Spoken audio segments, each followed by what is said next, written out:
Innover, financer, accompagner. La Caisse d'épargne de Midi-Pyrénées, partenaire des acteurs de l'économie. Bonjour Hervé Chausser, alors on vous connaît pour vos casquettes de chef d'entreprise, vous présidez la société France Paris. On vous connaît également comme homme de réseau, vous êtes le vice-président de la TIC Valais. Mais si on vous reçoit aujourd'hui, c'est en tant que président de la toute récente association PLB pour le prolongement de la ligne B du métro toulousain. En un mot, de quoi s'agit-il? Quel est l'objectif de cette association?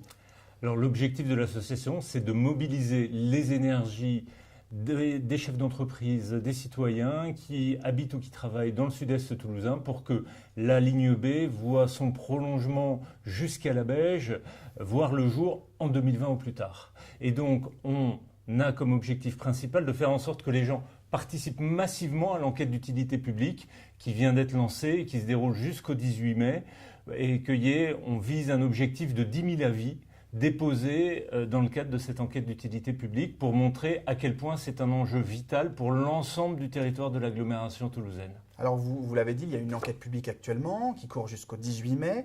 Quelles actions vous souhaitez mener? Est-ce qu'il s'agit d'un lobbying de coulisses ou plutôt d'actions de communication forte auprès du grand public? Typiquement, c'est totalement ça, ce que vous venez de dire, c'est de la communication auprès du grand public. Donc, il y a un compte Facebook, un compte Twitter qui est assez actif. Il y a de la communication du 4x3 en affichage, de la communication dans les médias. Un investissement donc aussi. Un investissement qui est fait surtout par du temps qui est donné parce que l'association se compose en 3 parties égales. 2 chefs d'entreprise, et c'est un de ceux-là qui a été choisi pour présider l'Assemblée, 2 membres des collectivités qui sont concernés par le projet et de citoyens. Et donc notre but, c'est vraiment de faire en sorte que l'ensemble des gens qui vivent ou qui travaillent sur le territoire du sud-est toulousain, il y a 50 000 personnes qui travaillent tous les jours, c'est le 2e bassin d'emploi de l'agglomération toulousaine, se mobilisent pour dire oui, on en a absolument besoin de ce prolongement de la ligne B. Il faut que ça arrive très vite parce qu'il y a d'autres projets alternatifs qui circulent ou qui sont dans les tuyaux, mais qui sont à horizon beaucoup plus lointain. On parle de 2030. Vous parlez notamment de la fameuse 3e ligne du métro toulousain. D'ailleurs, êtes-vous favorable au sein de l'association à cette 3e ligne? Oui, on n'est pas opposé à cette 3e ligne de métro.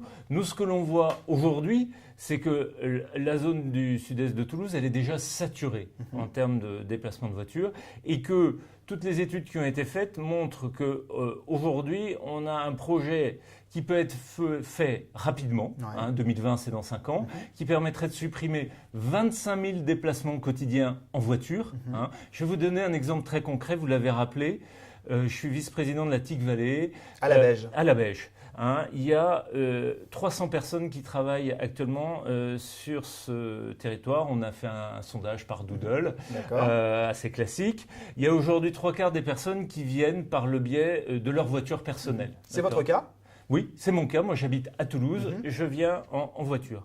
Eh bien, 60% donc, de ces personnes qui viennent aujourd'hui en voiture, donc à peu près 50% de la population qui travaille, seraient prêtes à abandonner la plupart du temps leur voiture pour venir en transport en commun, parce que nous, on aurait typiquement un arrêt de métro qui s'appelle Innopol, qui serait à 1 minute à pied de notre lieu de travail. Donc c'est extrêmement concret.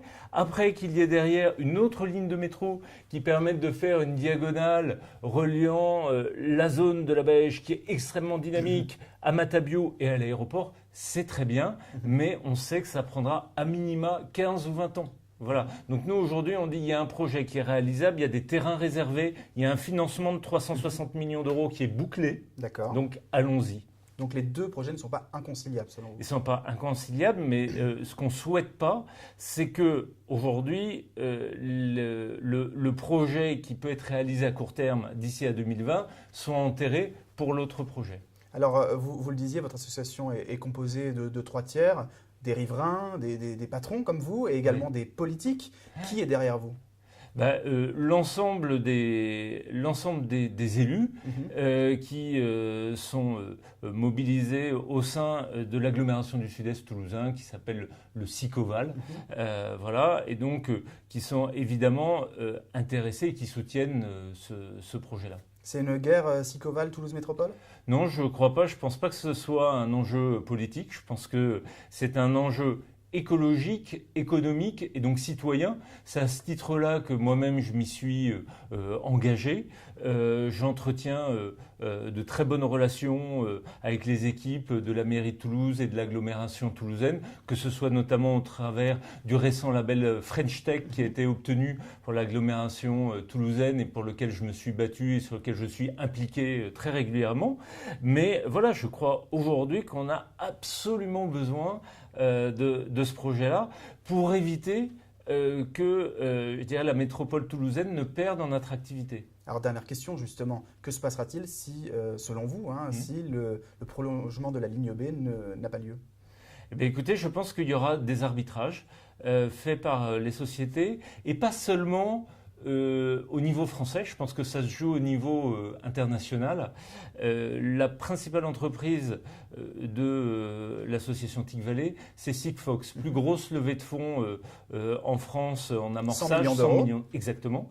Aujourd'hui, cette société a beaucoup d'actionnaires qui sont hors de France, notamment un actionnaire industriel Intel qui est en Californie. L'enjeu, c'est de savoir si les centaines de personnes qui vont être recrutées cette année par Sigfox vont se positionner majoritairement à la Belge ou majoritairement aux États-Unis. Voilà, et bien des exemples comme ça, il y en a des dizaines et des dizaines. Et aujourd'hui, voilà, on a besoin d'attirer les meilleurs talents. Voilà, et bien je peux vous dire que ces talents qui ont, pour la plupart, entre 20 et 40 ans, ils sont sensibles à l'idée de pouvoir aller facilement sur leur lieu de travail sans être obligés d'attendre le bon créneau horaire pour pouvoir partir ou même sans être obligés de rester au moment des courses de Noël à leur bureau jusqu'à 20h, voire d'aller au cinéma jusqu'à 22h pour pouvoir sortir sereinement de leur lieu de travail. C'est ça aujourd'hui la réalité du Sud-Est toulousain. Et c'est ça votre combat. Merci beaucoup, Monsieur Chausser, d'avoir répondu à mes questions. Merci à vous.